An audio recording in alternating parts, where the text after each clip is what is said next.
Welcome to the Analytics Power Hour. Analytics topics covered conversationally and sometimes with explicit language. Hi, everyone. Welcome. It's the Analytics Power Hour, and this is episode 253. Almost every time I've attended the Super Week conference in Hungary over the past 7 years, a major theme is how much our industry is changing. And lately, especially with privacy regulations, new laws that impact our industry. And the other thing I usually take from that conference are new ideas about where the industry is heading and how we adapt to these changes. And I think this conversation on this show will be similar, I think, in a lot of ways. And with, new constraints on how, when, and where we collect and store data, it's high time to embrace new paradigms where we can find new ways of thinking about data collection and usage in a privacy-first world. So let me introduce my co-hosts. Julie Hoyer, welcome. Hey there. It's awesome. And Tim Wilson, who has been with me many times at Super Week. Welcome. Thought we weren't going to talk about that. It's on what video. What happens at Super Week stays at Super Week? Stays at Super Week. No. Well, yeah. We won't talk about a lot about it. Okay. All right. And I'm Michael Helbling. And our guest today needs no introduction, but let me do a little bit. He is the CEO of Conductrix, an amazing thinker and speaker, and is our guest again for the third time. Welcome to the show, Matt Gershoff. Thanks for having me. A real honor. It's awesome. I'm thankful to have you too. And actually, as I was thinking about it, I was like, well, you've been there at most of these Super Weeks as well. And your company Conductrix sponsors that event. And I remember that very fondly. I mean, seeing you there all those years is also really fun.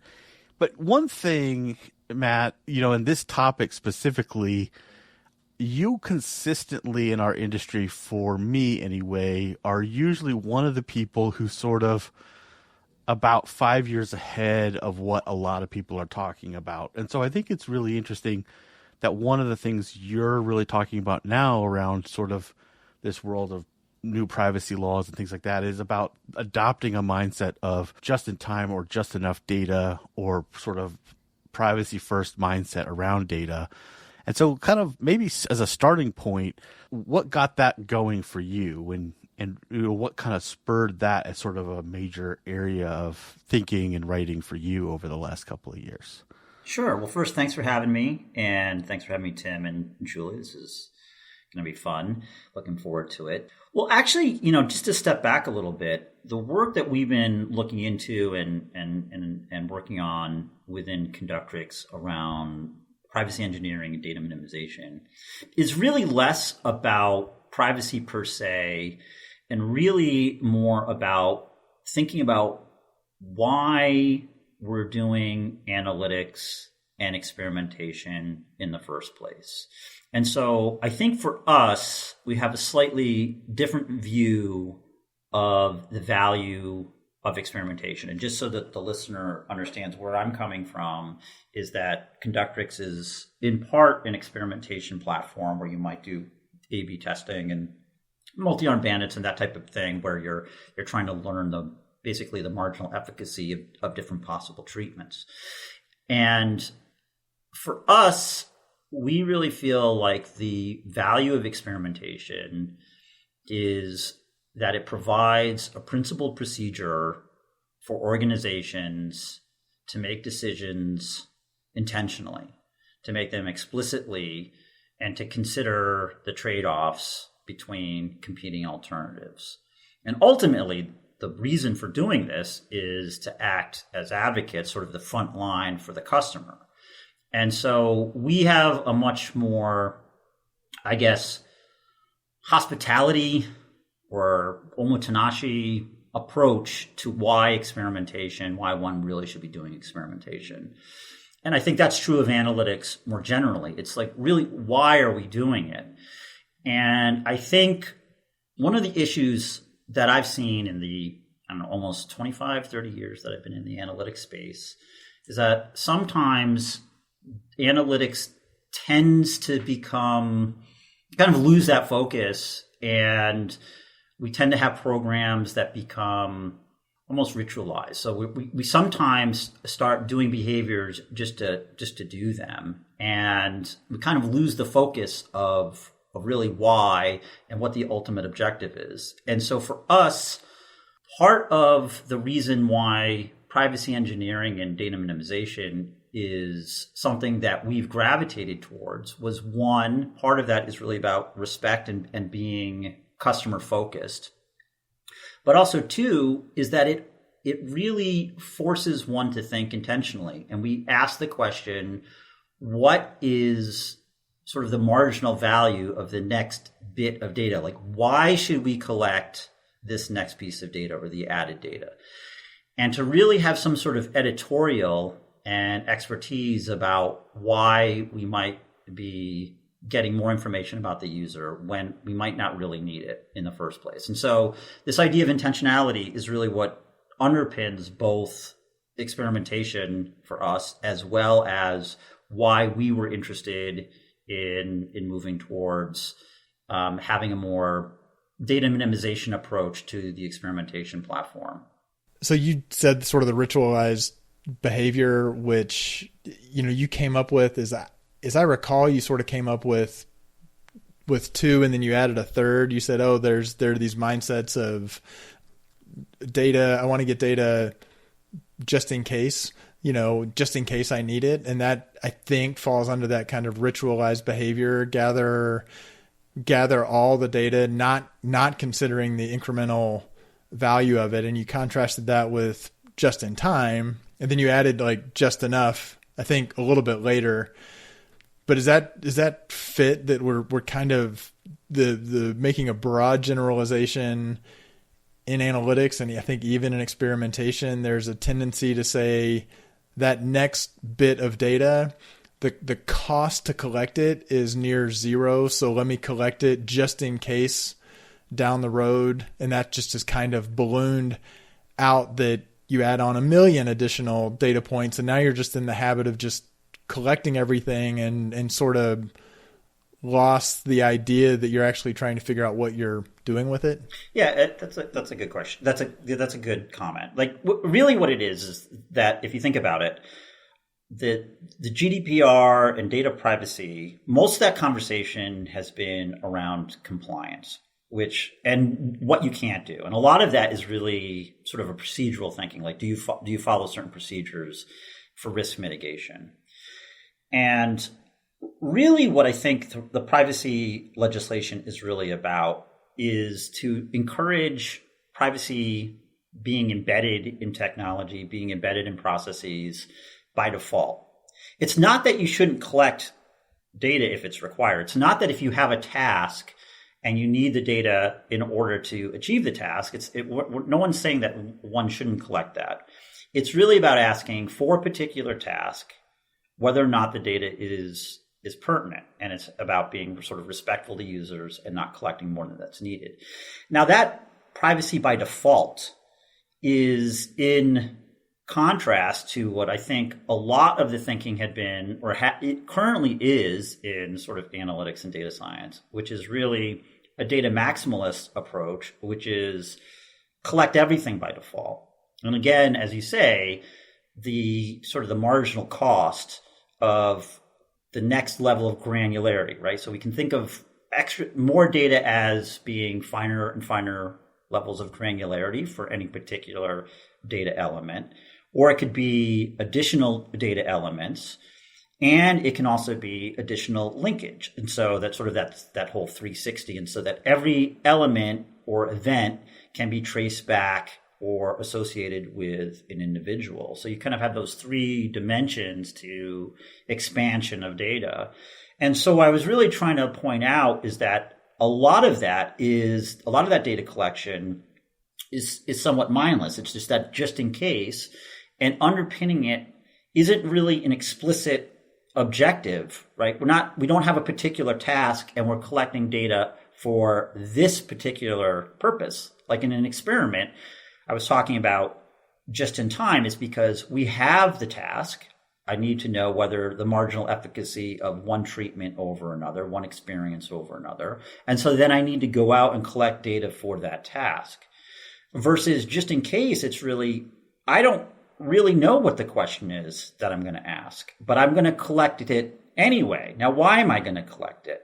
Well, really, there's sort of a shadow objective, which is one based upon magical thinking, which is all of the value is in that next bit. It's almost like the gambler who's at the table and they're losing, and they just have to believe that the next hand is where the big giant payoff is.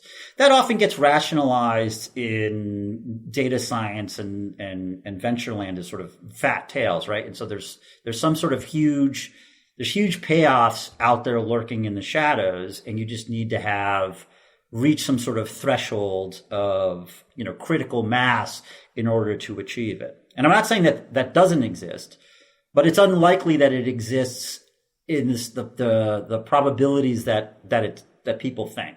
So that's one side of things, which is this magical thinking that all the value is in the data that I haven't collected. And then secondly, it's about minimizing regret. So it's like, well, I don't want to not have collected it in case I need it in the future or my boss asks for it. And so we collect it. And that's sort of collection by default. And, that is not consistent with the privacy by default, and that's really the law. And so that's not to say, though, that discovery isn't something that's also important. So it's not about being paternalistic and saying don't collect data or there's a certain way that you have to do it. Really, all we're talking about is just being thoughtful about it and being intentional. So it's like, hey, I think perhaps that if we had, the company may think, or you folks may think that, hey, from this particular company or our client, if they had X data, then they could solve tasks A, B, C, D, X, and Z, whatever. And that seems totally reasonable to me. Then you have a reason to go collect that data and then check, okay, well, does it look like this data is informing these decisions or helping us make decisions? But that's entirely different than just collect everything. And I think that the just in case collect everything, one, it being mindless, right? There is no objective to having it other than to have it, really opens organizations up to grift. The sales pitch, which is, can you afford not to collect it? A lot of that stuff. And that's prevalent in our industry. And so I really think it's really about being mindful. And it's really about this idea that the real value is not in the data or in any statistical method or any technology. It's really in the editorial and the expertise and really the taste. It's like, does the company have taste to be thinking about what is going to be useful for their customers and to be cognizant of what the customers' needs are and have empathy for them and to be using information about them in a way that's respectful. That's really all that underpins all of this. It's time to step away from the show for a quick word about Piwik Pro. Tim, tell us about it. Well, Piwik Pro has really exploded in popularity and keeps adding new functionality. They sure have. They've got an easy-to-use interface, a full set of features with capabilities like custom reports, enhanced e-commerce tracking, and a customer data platform. We love running Piwik Pro's free plan on the podcast website, but they also have a paid plan that adds scale and some additional features. Yeah, head over to piwik.pro and check them out for yourself. You can get started with their free plan. That's piwik.pro. And now let's get back to the show. Well, it's funny, too, that working with a lot of clients that do the just-in-case collection, because, again, it is widespread. It's the norm across the industry, I would say. I have run into so many situations where we go and they ask a very important business question and we start with like that question first. And then they say, and we have all this data that we can pull in and we have so much, we should be able to answer this, no problem. And time again, I start getting into like the actual requirements of what the data needs to be able to do to answer this great question. And then we find out that even though just in case they've been collecting all of it, it's not in the right structure or things can't be, joined the right way, whatever it is between the tool and the actual data structure itself, we can't answer the question they care about. And so it would still be then defining in that moment going forward, like what do we actually need to be collecting for you to answer this business question? And it's funny because one of the examples I had was actually working in Adobe Analytics, or actually Adobe CJA. and we were bringing in a data set from, let's say, like Salesforce. And I started to have this conversation with my stakeholders saying, you're asking great questions, but you're asking questions that we're used to being able to ask the data that would come in through Adobe, that we were used to for years with Adobe Analytics. And now you have this data coming in from Salesforce, which was structured and designed to answer different types of questions. And so they don't map perfectly together. And so now we're starting to talk to them about how could we rework this and actually bring in the data in a way to answer the questions you care about and that your stakeholders coming to you actually need. Yeah, the main thing is to be intentional. Now, but to be fair, like some of those companies that you've mentioned in the past, they were sort of masters of this collect everything and magical stuff is going to happen. And then all of the use cases wound up being, error handling because the site was broken. And so that's not really a community that has been totally innocent of maybe overselling, collecting data. I mean, no, not at all. Data is not information. And I think it's important to think about, kind of like the entropy of what you've collected. Like what's data? It's like how compressible is the data? And so a lot of times you have data, but it's not information. It doesn't help you reduce uncertainty in a particular question that you're asking. And that's what information does. And just because there's bits being collected does not mean there's more information. Well, and it feels like my concern is that it's already a problem. It already is you said it was kind of the laziness of avoiding thinking, of saying, we'll just collect everything. I mean, the number of times that I've got experiences where somebody said, oh, the data collection requirements are pretty straightforward, just collect everything. And it's like, well, no, that's lazy and simple for you to articulate. It's actually showing that you're not thinking through what you're going to do. I feel like we've been in that mode with lots of forces sort of pushing that idea of I want to have the option to look at this data and hopefully it's structured well. With a chunk of the world of AI and the next generation of the technology vendors jumping on that train are kind of spinning to do AI, like the more data, the better. And, and their article, we're running out of data already to train the models. And I'm afraid that's pouring kerosene on a raging, poorly functioning fire already, that now people get to wave their hands and say, I'm doing this for the future of AI. It's just like the next level of a lack of intentionality of surely if I get even more data, then the AI will be able to kind of run through it. But it's really just amplifying, I think, the same problem that you articulated when very clear and concise questions may mean that you need to collect a very small amount of data for the next month, as opposed to you've got boatloads of data you've captured for the last 5 years that actually aren't that helpful, but you're going to force yourself to go wade through that, trying to do something that if instead you had intentionality and said, I'll just go forward. Like having that historical data, it actually makes it harder to have the discussion of what's the best data to collect just enough of, just in time to answer that question. Oh, that's net new data. And it's like, well, what, net new data? What are you talking about? We have, this ocean of data. What can you do with that? Well, what I can do with that is a much more complicated, messier, actually less good at answering the question. But yes, we're checking off the box that you can point to your just in case mindset as having helped me answer a question. It actually wasn't the best way to answer the question in many cases. Yeah, and I get so many times like, just do what you can do with the big messy historical data that we just in case capture. When I tell them like, oh, well, to really answer this, maybe it should be different data looking forward in a test. And they're like, yeah, well, we don't want to do that. So what's the best you can give us from the other stuff? Yeah, and just to be fair, I didn't use the word lazy. I just think maybe just unaware. Yeah, I mean, I just think I think the value is in being aware and being explicit. That's what I think data teams and companies should be doing.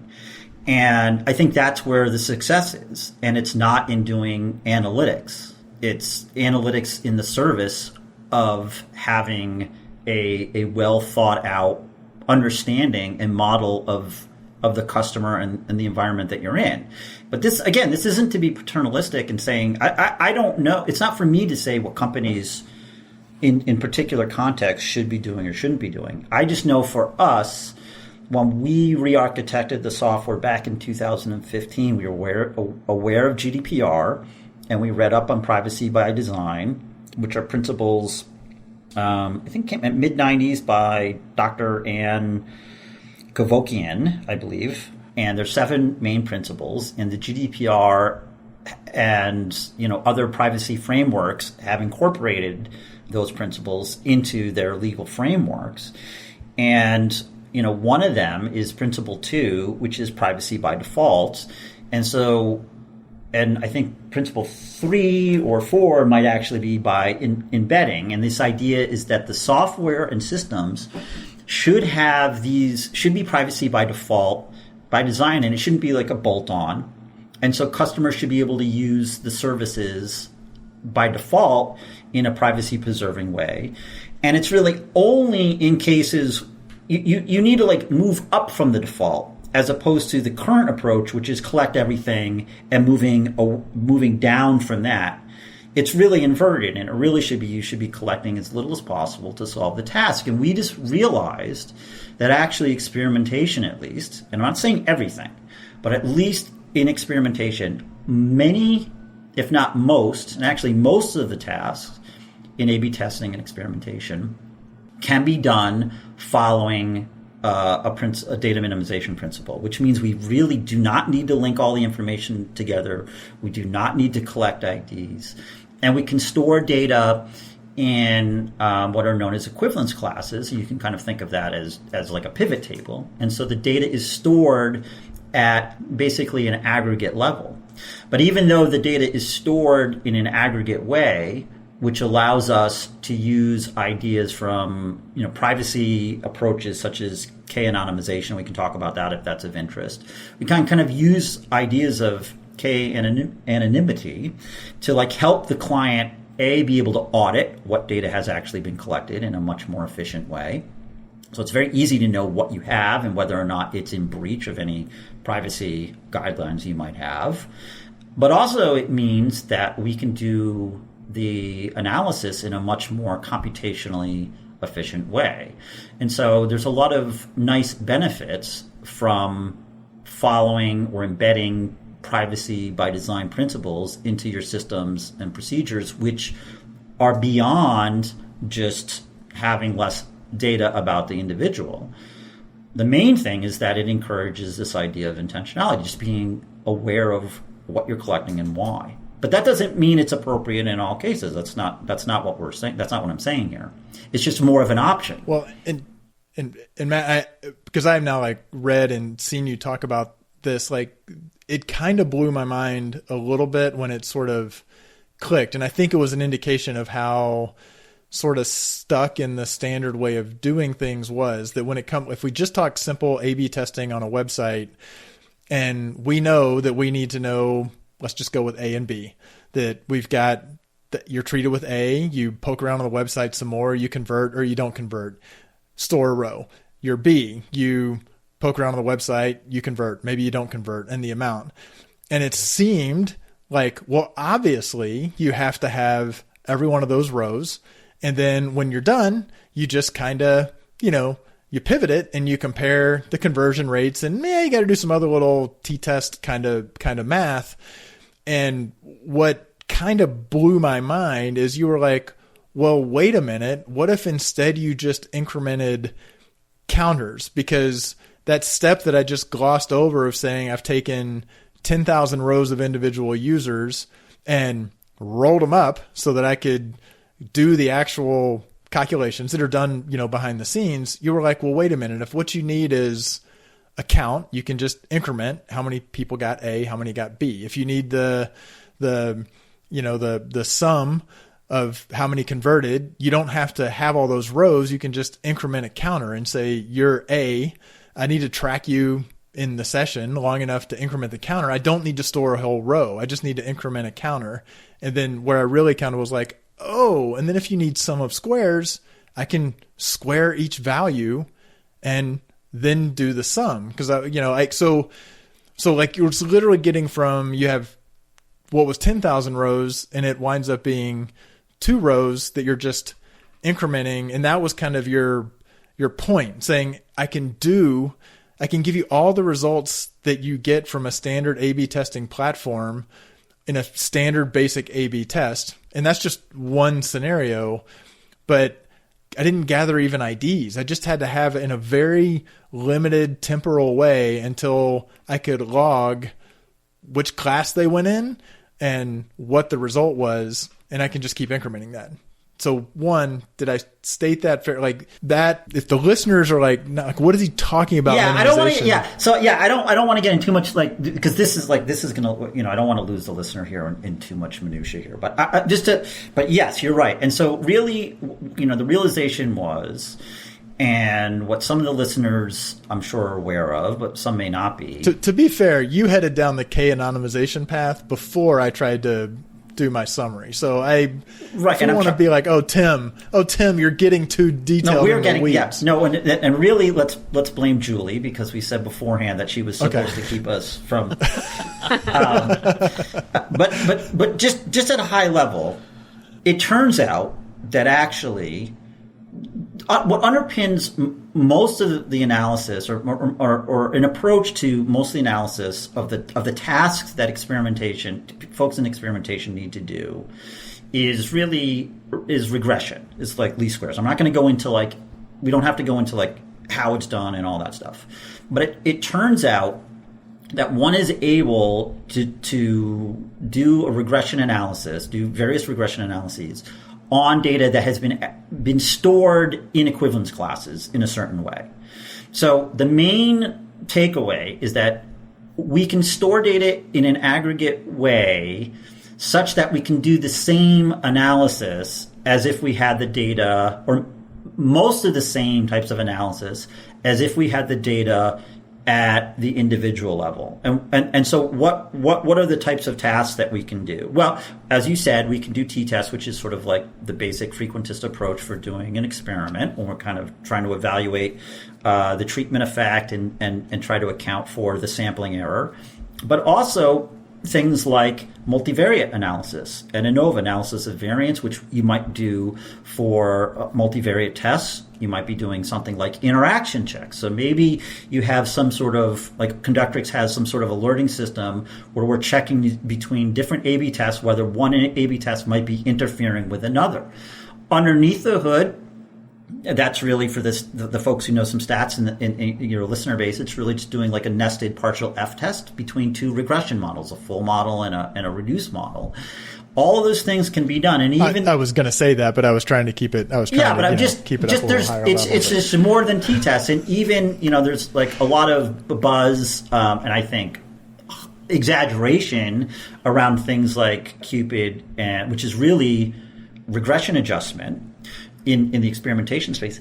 Even that can be done on aggregate data. Now, the main point about it being aggregated is really about data minimization, which is one, reducing the cardinality of any data field, which is the number of unique elements that we might want to store. So instead of storing the sales data, the pre-sales data of the user from some arbitrary precision of cents, maybe it makes sense to have it in some sort of 10 bins that represent sort of the average value of each bin. So from 0 to 10, where the average value in the 10 bin is like $1,000 or something. So the main idea is to reduce sort of the fidelity and sort of downsample some of the data that you're collecting so that you have less unique elements within each data field, and to collect fewer data elements, and maybe to decide when you want to co-collect elements. So one can collect the data such that, let's say there's 10 types of segment data that we might want to collect within the experiment.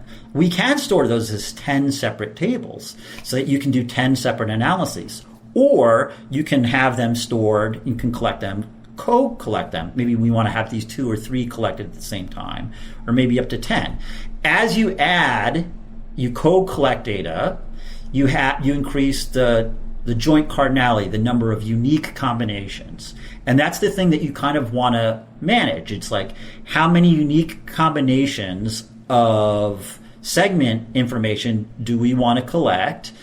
And the measure that we might want to use is the number of users that kind of fall within each one of those groups, each of those combinations. And maybe we want to have at least 10 users that fall into each one of those combinations, such that we're never really collecting data on any individual user. We're collecting data on collections of users who look exactly the same. And so that's really that idea of K-anon, is how many other people look exactly the same in the data set. And so you might want to have some sort of lower bound on that, say 5 or 10. And that's a good way to measure.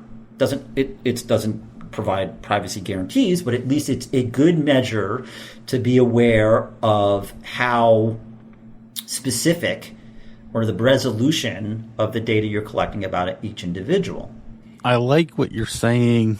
I think one of the challenges that I'm thinking of right now, and maybe it's just dumb, but I feel like a lot of organizations lack the underlying knowledge to start making those groupings or buckets in the first place. And then sort of my question is sort of then, how do they get that level of information or knowledge to be able to take that next step? Or is it they feel emotionally like the making the buckets, they're like, but buckets are less precise. I need to be more precise. And that's the right. Feel like that's going back to the first thing, which is sort of like our nature is to just try to glom onto every piece of information possible. But like, there's just people with a lack of knowledge. So let's say somebody said, hey, I'm going to fight my instincts to try to do this privacy by design. And now what I need to do is I need to group users like the way you just described and do K-anonymization. How do I know how to set those up so that they're going to be realistic? Well, how do you know the data you collect? First of all, you're making the decision at a certain level of granularity anyway. Like, that's implicitly being done. Secondly, again, I just want to step back. This isn't the main takeaway here. Really is about just at least being thoughtful about it. It may be that you don't change your behaviors at all. It may be totally fine, and in the whatever context someone is working in, it may be appropriate. One use case is like, let's say you're in a financial organization or healthcare, where there is you're in a regulated industry, or you want to have some sort of, you have to collect the data anyway. Let's say that is private data, but you want to do analysis. There's this idea of sort of global and local privacy that really comes from differential privacy. But global privacy is where you have a trusted curator, right? And so you have the data. Think a good example of this would be the U.S. government and the census. So the data that's collected by the census is extremely private information about citizens. And when that data is released, it needs to be released in such a way that private information about any individual is not leaked. And so in that case, the trusted curator is the Census Bureau, but they have a mandate to release information for the public. And so you could be in a situation where you're an organization that has this information and you want to do analysis. So you might want to release data to your analyst team of the private data that has been privatized in some way. And so one would be to use data minimization and this sort of idea of K-anon. But there's other approaches. There's differential privacy. And so that's something I know. I just spoke at the Pepper conference, which is Privacy Engineering and Respect conference. And like, there's Meta is there and Google is there and whatnot. And they often have situations where they collect data and they want to do, you build tools or analytics on it. But they release internally data that has either been subject to differential privacy or various data minimization principles. So that's one. Can you define? Can you how easy is it to give a high level explanation of what differential privacy? Well, is I'm not an expert. I'm not an expert on it, and it's not super easy, but at the high level, as far as I understand it, it's essentially it's I believe it's the one approach that actually provides privacy guarantees. So you actually have a particular privacy guarantee around it. And the main idea is that you inject a certain known amount of noise into the data. So the data is perturbed by a certain quantity of noise, which is defined by what's known as a privacy budget. So basically, you inject noise. It's usually either Laplacian noise or Gaussian noise into the data set, such that when a query comes back, it's a noisy result. And so it essentially has certain guarantees that any individual, you have a difficult time differentiating between two data sets, one that has an individual in it, a particular individual in it, and an adjacent data set that's the same except it does not have that individual in it, and whether or not the query results are consistent with or without that individual. And so that is probably terribly unclear to the listener, but the main idea is that you inject noise. you inject noise into the data set. It's actually quite complicated, and at first it looks like amazing. We took a look at it, and we were thinking about doing it. And I believe the census now is using differential privacy, and it is useful in a situation where you need to release a lump of data. Like you need to release like one particular query, like the census, and they release the results, and they've applied a differential privacy mechanism to it.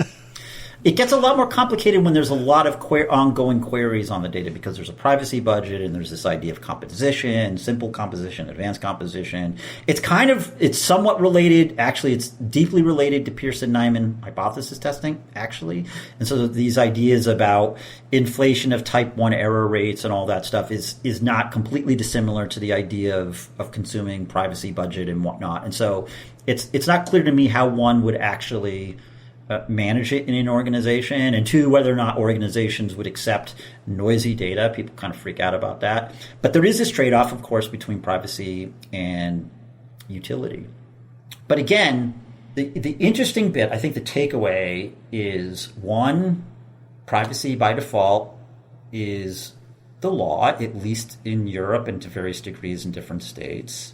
And what I found, can be often frustrating is that most of the privacy conversation is around, again, procedure and compliance. It's like, you can't do this, and it's like not productive. And it's like, well, help give me some tools to think about what we actually can do. Like we care, if you care about outcomes.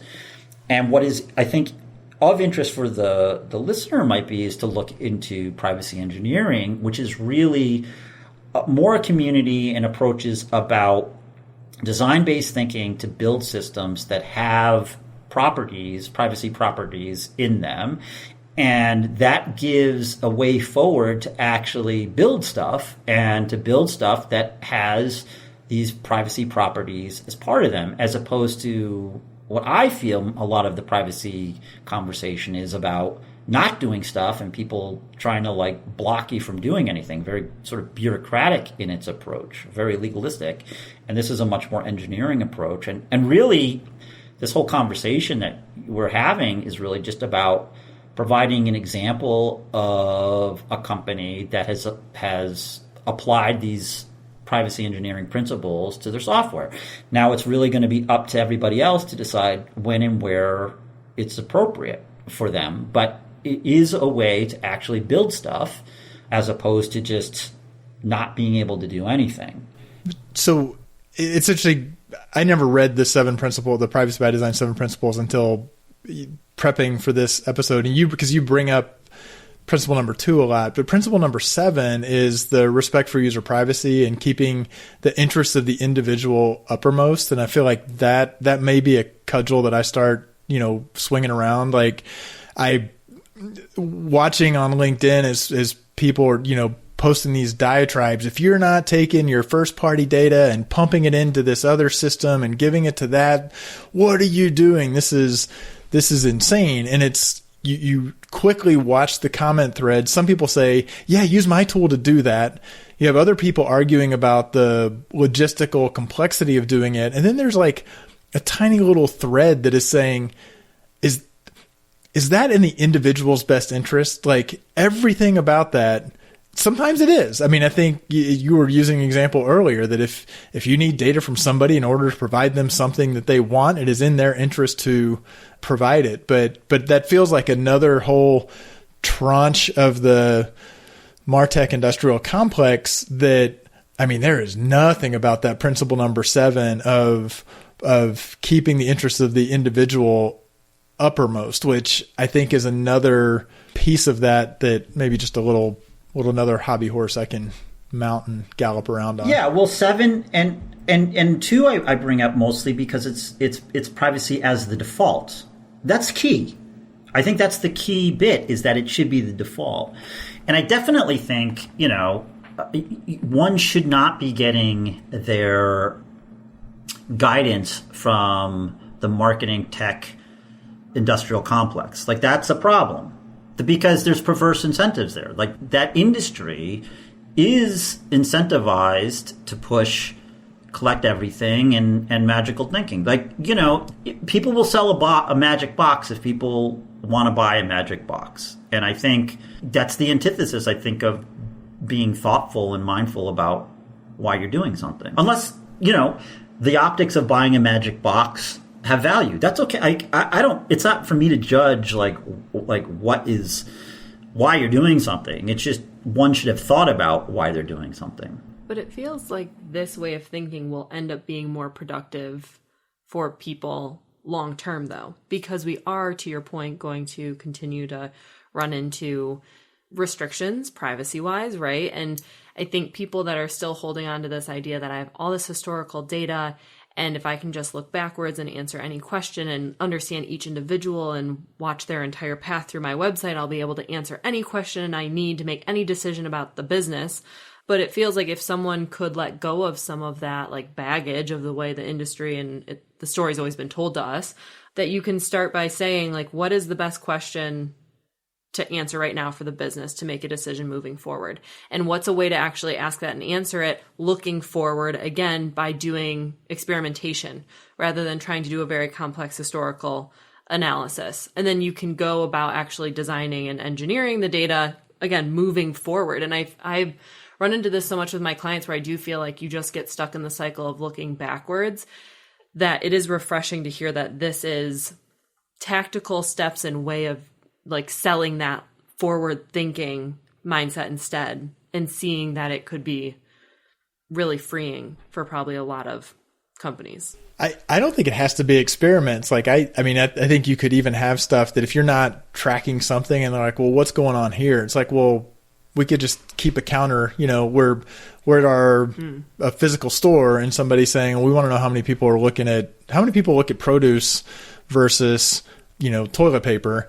And one option would say, well, we got to have cameras mounted so we've tracked all of that so we can answer it just in case, like if you ask that question. Or if all of a sudden that becomes a very important question to answer, say, cool, we're going to take all that money we didn't invest in this super complicated tracking system that had to store everything, and we're just going to, send some resources. It's going to take me 2 weeks to answer the question, but very, very precisely, because I know exactly what you're looking at, and it may not be even an experiment. I mean, it does seem like it is such a radical shift, like a change in. I'm not optimistic that we're going to be able to affect that sort of a shift, because there are a lot of pressures that don't want it. And it's, to Matt, I think your point, like, it's so easy to get sucked into the compliance mindset for privacy. Well, my default is everything. What do I have to turn off, or what layers do I have to put on so that I'm backsliding at a slower rate from what I'm used to doing, as opposed to, and you hit it quickly, like this, the simplicity of the computation. Well, there's a simplicity of, if you have no data and you have a really clear question and you say, what's the minimal data I need to collect to answer that question? That in many cases becomes a lot simpler for a lot of the questions. Yeah. Now the problem is you're leaving a few questions that you could have answered otherwise. And this isn't, and just to be, But I like that you're not tied to the old way they were collecting it. Like, so many times you ask a good question and the data they have in that topic is not like in a way you can even use it. So I love though that this frees you up to say, how exactly do I need the data to answer the question, instead of, again, you're married to like the baggage of what's already been done, and they're like, well, I spent a lot of time and money and effort, so you gotta figure out how to use also, it. that's a great point. And also, just to be clear, this isn't like Gershoff's point. Like, this isn't like me. This is like, it's encoded in the law. Like, that's what it's Gershoff's law. No, it has nothing to do. Right. It's like 100%. It's not like I'm bringing this to the table. It's like that's privacy by design is embedded in things like GDPR, Article 25, and Principle 5C, I think. So it's not like it's not like I'm suggesting that people do this special thing. It's really, this is what's out there. This is part of like the expected behavior, especially at least in Europe, I guess. And what are some ways that we might want to think about it? And also, it is, I think, supports this idea, which I think is really the main point from my perspective, is that the value is not in this technology. It's not in our software or other companies' software. It's not in any statistical method or in the analytics method. It's really about being thoughtful about what it is you're trying to do, and being thoughtful about what the customer might care about, and being explicit about how you're allocating resources, and then thinking about things at the margin.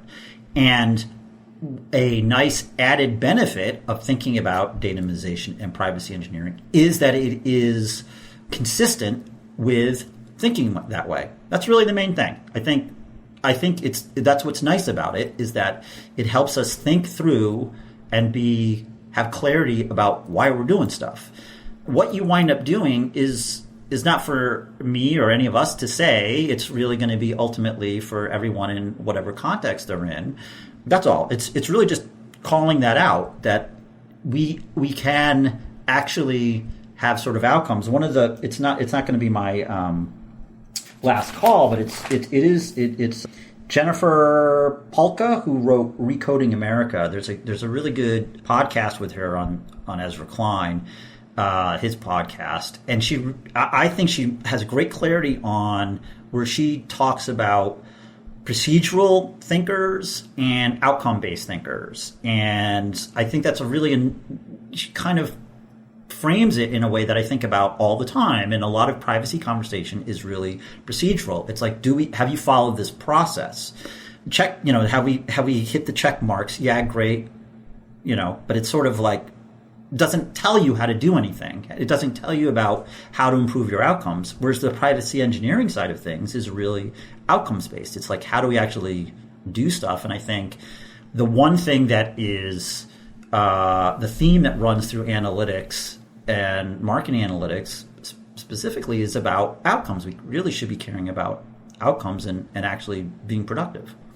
I mean, you can say that it's not you saying this, but I mean, as you're saying that, I mean, I think you're pointing it out. But if you look at all of the hand wringing around, GDPR and different kind of privacy legislation in Europe, and then these countries are saying that their interpretation is Google Analytics is not valid. Like, as soon as that sort of becomes the debate, it becomes the regulators don't understand digital, and that's not reasonable. And let us rationalize why the way that we're doing things is fine. So like that just sucks all the oxygen out of the conversation. Is what's the ruling going to be as to whether this platform is allowed in this region based on, this argument? And it feels like it just by default moves 4 steps away from the underlying intent and the principle, and then has a debate kind of in the wrong space. Yeah. Where you're pointing out that like, no, where it started is valid. And let's not rip it away from there and go have an argument somewhere else that's already missed the point. Yeah, and you don't have to be part of that argument. That's like you don't. That's a decision that you make. Like, is that what you care about? It's not what I care about. And so, we just want to make good product, and that's respectful of our users and is consistent with some of these principles, and it has some like nice benefits. And I'm chatting with you all right now is really like, here A is an example, and then also B, again, making sure we just don't just mindlessly collect data. Now there's a reason to like push back on that, is that privacy or data minimization is the default. And so you make that what you will. Like it's really going to be up to everyone else, but I think it's valid just to sort of point it out. But yeah, there's a lot of nonsense out there, Tim. So what, right? Like there's a lot, like, if you're getting your information from LinkedIn primarily, what's LinkedIn? It's like a lot of people like self-promoting their stuff, and people like, are they really experts? You look at it, not a lot of people aren't. And there's a lot of like nonsense multipliers. There's a lot of agencies out there. Like people just, you got to step back and think about what the perverse incentives are. And there's a lot of perverse incentives out there. And, a lot of folks are selling product and are selling services. And what is new often is something that they can use to sell. And I just think by being, again, I don't overuse the word intentional, but just being thoughtful and mindful is a protection against acting in a way that isn't rational. And you can bump up what they're saying to see if it's sort of consistent with what your actual needs are.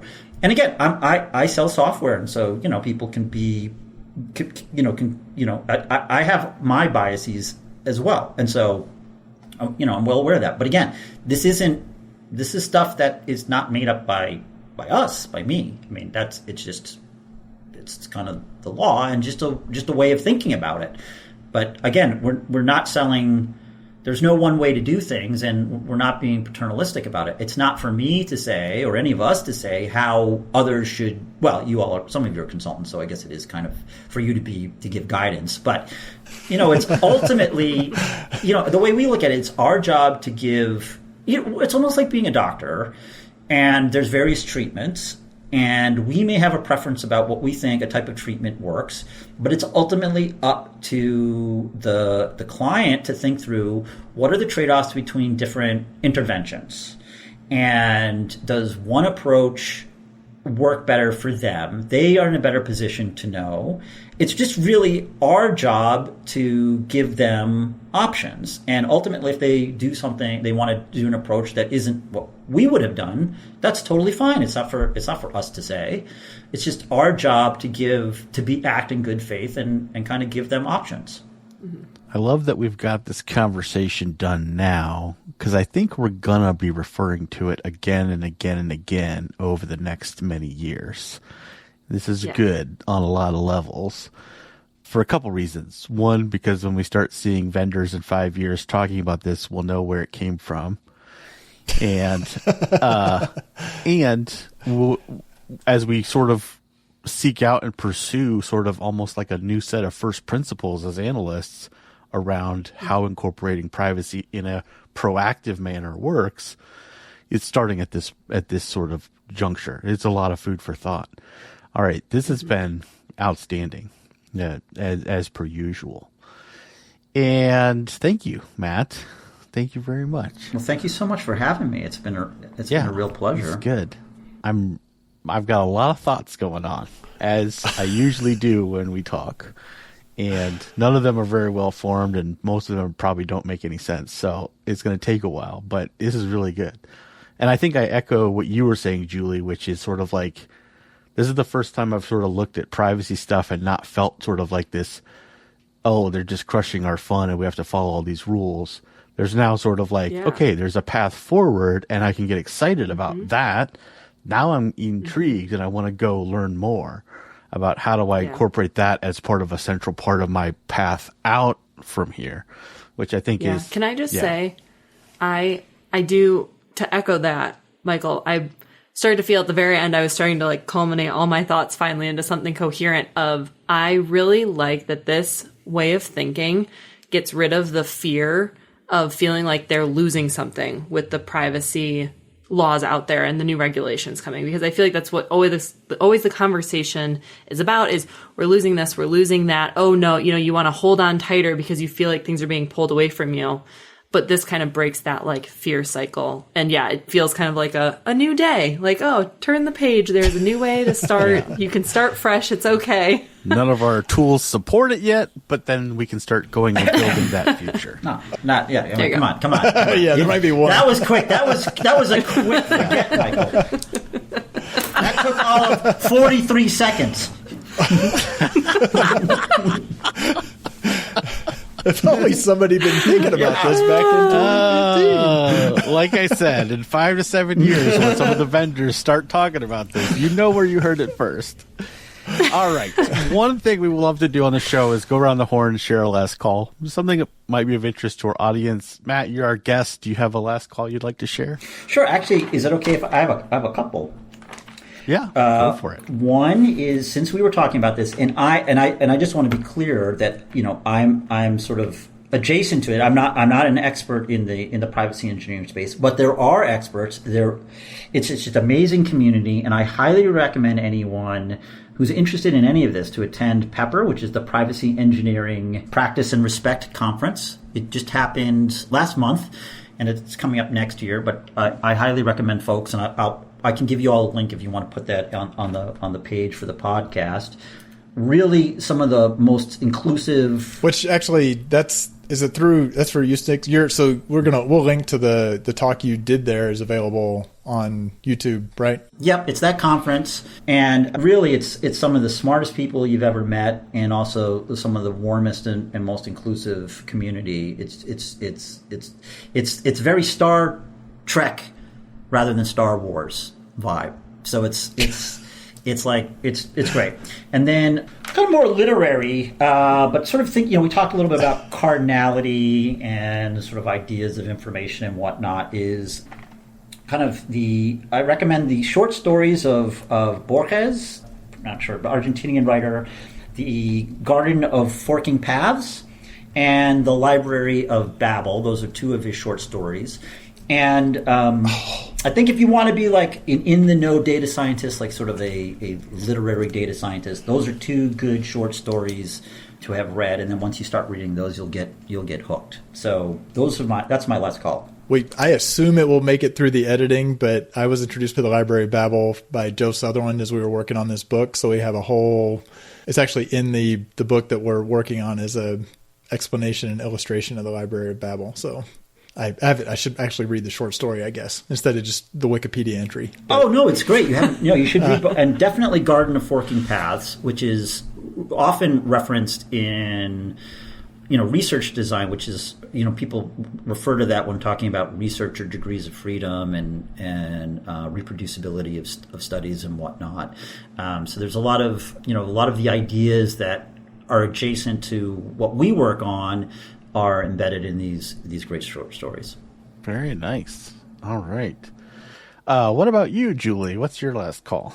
My last call is actually inspired by a previous show not long ago with Katie Bauer. I was looking through some of her different articles, and I came across one that was titled Deciding If a Data Leadership Role is Something You Actually Want to Do. It was an interesting read overall, if that's like a point in your career that you're at. But I just felt like she broke it into a lot of helpful ways that she thought about making a decision about what next role she wanted. And she talked a lot about, titles and ways she thinks about your titles, which I think a lot of people run into that at different points in their career.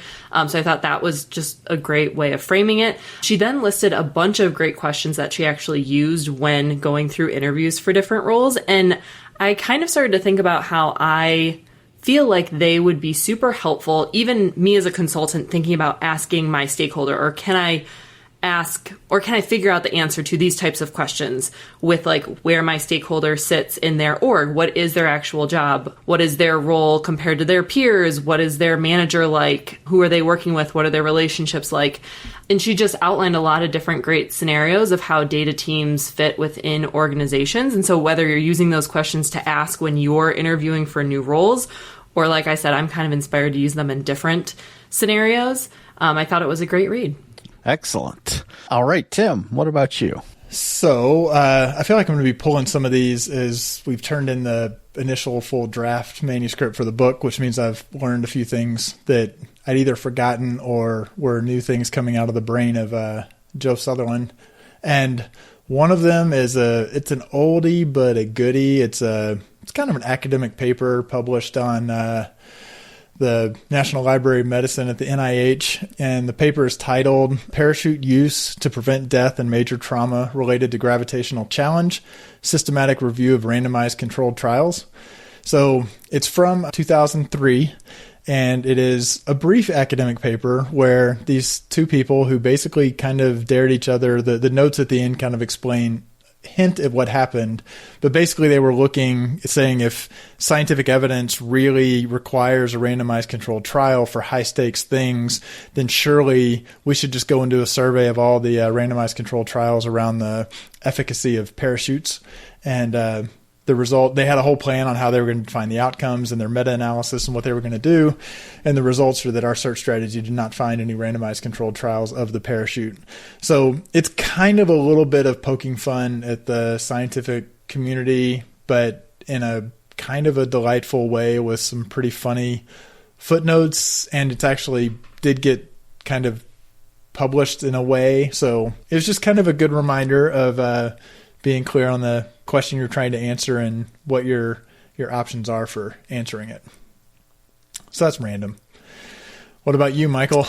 What's your last call? Well, it's interesting. I had a conversation recently with my niece who's getting ready to start the school year, and she's taking an AP statistics class, which I didn't even know that kind of class existed in high school. But we started talking about some of the pre-work that she got assigned, and I realized I was like starting to explain some foundational statistics concepts, that she was kind of like struggling with. And it reminded me of this book I read early in my career called The Cartoon Guide to Statistics. Because whenever I go back to sort of those first things, I'm always reminded of that book, which I got recommended to me by Avinash Kaushik way back in the day. So that's my last call. I think I may have done it before, but it's been many, many years. And that conversation sort of brought it back up. So if you're getting into statistics or you just want to have a better foundation in statistics, that's actually a great book to have on your shelf to pull off and read. And some of the stuff we talked about today, I kept up with because I've read that book, and it's a cartoon, so it's easy. So anyways, Cartoon Guide to Statistics. That's funny. There you go. It's on my shelf, and I never could make it through it. I should go back and read it now. I feel like I should try it again. It'd probably make more sense. Yeah. Cause what was funny was how much I realized I'd actually learned over the years about statistics in just trying to explain a couple things. And I realized wow, I actually know a couple of things about statistics now, which I think that's important. I should know, but I think if we're being honest, all due to the conductrix quiz. Oh yeah, absolutely. Absolutely. Full circle. It's a full circle moment. 100%. Well, yeah, this has been obviously such a great conversation. And I know as you're listening, you may have questions, you may have input, there's things you might want to share. We would love to hear from you. And the best way to do that is through the Measure Slack chat community, or, as much as, we're on LinkedIn as well. And also you could email us at contact@analyticshour.io. And I think, Matt, you're pretty active on that community as well as on the TLC. Yeah, highly recommend folks sign up for the Test and Learn community run by Kelly Wortham. That's a great space to learn about all things experimentation in an inclusive space. Yeah, absolutely, and we heartily recommend it as well. And it's a great place to explore these ideas and keep this conversation going as well. So, love to hear from you. And keep learning more about privacy engineering, privacy by design, K-anonymization, differential privacy. I mean, all new and amazing concepts for me today. So awesome. All right. And of course, no show would be complete without a huge thank you to Josh Crowhurst, our producer, for all you do behind the scenes to make this show happen. We thank you very much, sir. And of course, thank you, Matt, so much for coming back on the show. It's always a pleasure. It makes me reminisce about all the awesome times we've had at Super Week and other places. It's always a delight to hang out and talk. Thank you so much for having me. I really appreciate you all welcoming me back, and it was great to meet you, Julie. Yeah, you too. Awesome. And I think I speak for a random assortment of co-hosts that I may have, that I've incremented a couple of times when I say, no matter how you're trying to drive forward with privacy, remember, keep analyzing. Thanks for listening. Let's keep the conversation going with your comments, suggestions, and questions on Twitter at @AnalyticsHour, on the web at analyticshour.io, our LinkedIn group, and the Measured Chat Slack group. Music for the podcast by Josh Crowhurst. So smart guys wanted to fit in, so they made up a term called analytics. Analytics don't work. Do the analytics say go for it no matter who's going for it?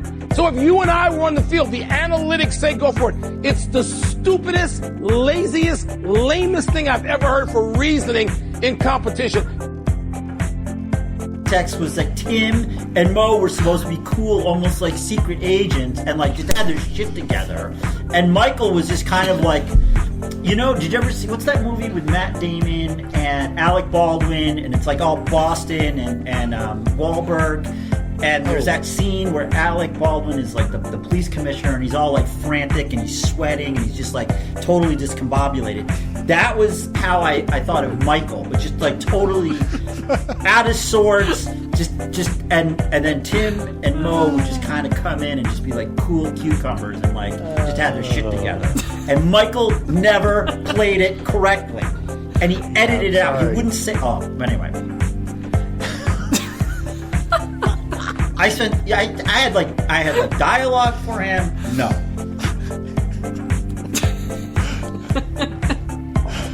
That was the whole bit. Oh, man. But how did you really feel?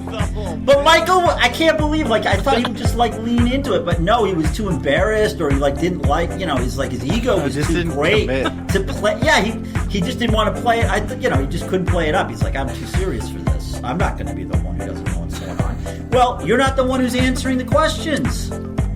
That was the whole point. I just didn't understand the vision. Not cut out. Julie picked up on it. Julie picked up on it. That was no. Right. Michael said that verbatim in one of the episodes. He literally stopped midway into the quiz and goes, "Why am I always panicking? Why am I so frantic?" That's the whole bit. That was like the narrative theme. Mo and Tim were like the 007s. Rock flag, and there's a lot of nonsense out there. Nice.